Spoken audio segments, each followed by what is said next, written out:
Alright. You hanging in there? I need a break. I don't know. We're going to be reading chapter 9 now. Chapter 9.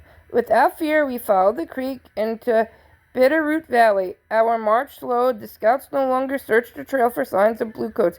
We moved through the valley, trading gold dust and horses for supplies. The settlers seemed friendly.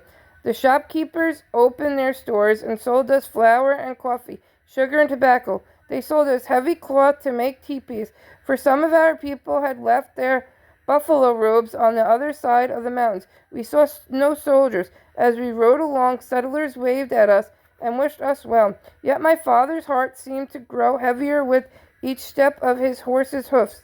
We were moving further and further from the land of the wandering waters. So sad.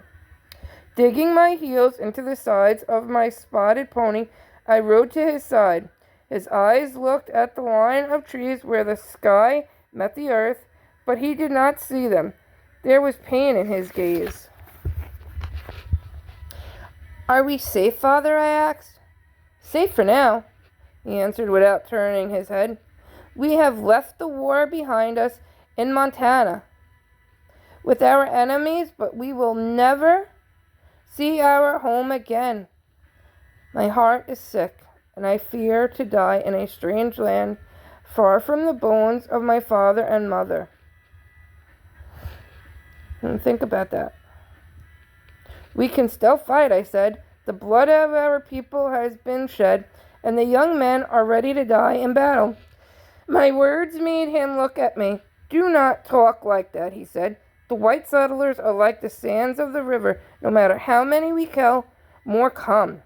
Our warriors would die, and so would many of those who do not fight. And who would care for our women and children when the warriors are dead? They would still be far from home. We must protect our women and children, even if it means we are strangers in the land." That's kind of true. That's gone on in history. The Indians were not treated very good by the white people. Yeah, the Indians were not treated very well by the white people, the white settlers and all. And it was not right. A lot of them were killed for no reason. They were given smallpox and taken from their lands, and the resources killed and destroyed. Yeah.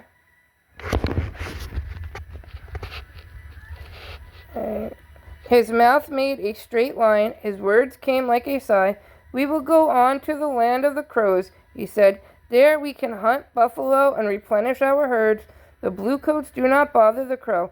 At first, I was sad. Then, like a ray of sunlight, a thought came into my head. If the war was really over, Two Moons would let the marriage go forward. I began to feel happy. When we reached the Crows, Swan Necklace could find colored earths and paint our marriage blanket. Then we could have our own teepee. When my father felt better, I would speak to him about it. I dropped back to ride with the children. I showed them the squirrels scampering up the trees and leaping from limb to limb. I pointed out the hawks that hung high in the sky and the woodchucks sitting beside their holes. I called out when we passed patches of ripening blackberries. I told them about the wire strung on poles beside the trail. "See the silver wire?" I said. "It talks all day and night. It sings like a lark, sending the settlers words from one town to the next." Do you know what that was? Probably the telegraph line. The children's laughter rang out for the first time. That's what I would think. I may be wrong. The children's laughter rang out for the first time since we left Salmon Creek. They did not believe that a wire could send talk across the miles. I found it hard to believe myself, but my father had told me about the click-clack. He said that the clicks ran through the wire like evil spirits telling the one-armed general which trails we took and where we camped each night. Swan Necklace joined us. We rode side by side, our legs touching. I looked at Swan Necklace and thought about our marriage, and my cheeks turned scarlet. That's red. To hide my embarrassment, I told the children stories about Coyote, the trickster with magic powers. One of their favorite stories was about the time Coyote created the tribes. One summer, in the days before there were people, Coyote learned that a fear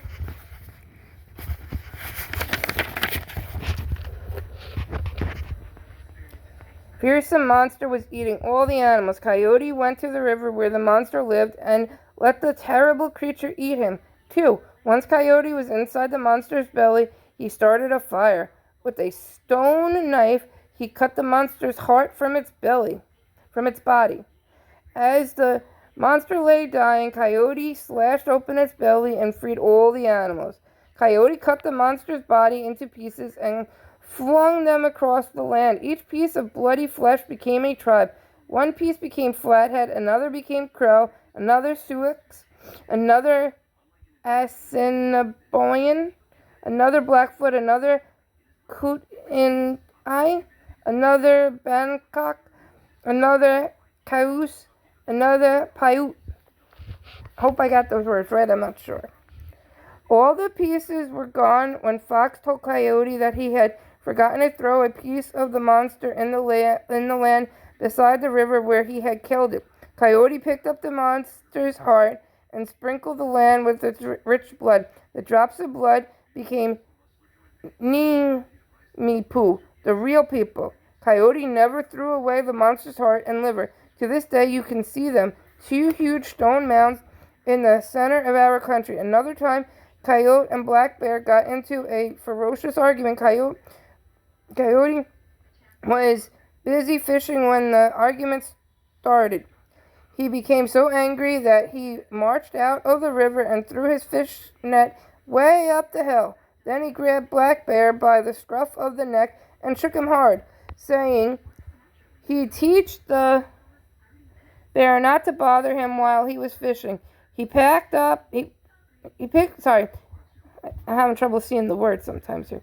He picked up Black Bear and threw him against a hill on the other side of the river using his magic powers to turn the bear into stone. And there they remain to this day, high above the clear water, the net on one bank of the river and the bear on the other. I told stories until the shadows fell and we came to a halt. We had been in the valley for 10 suns.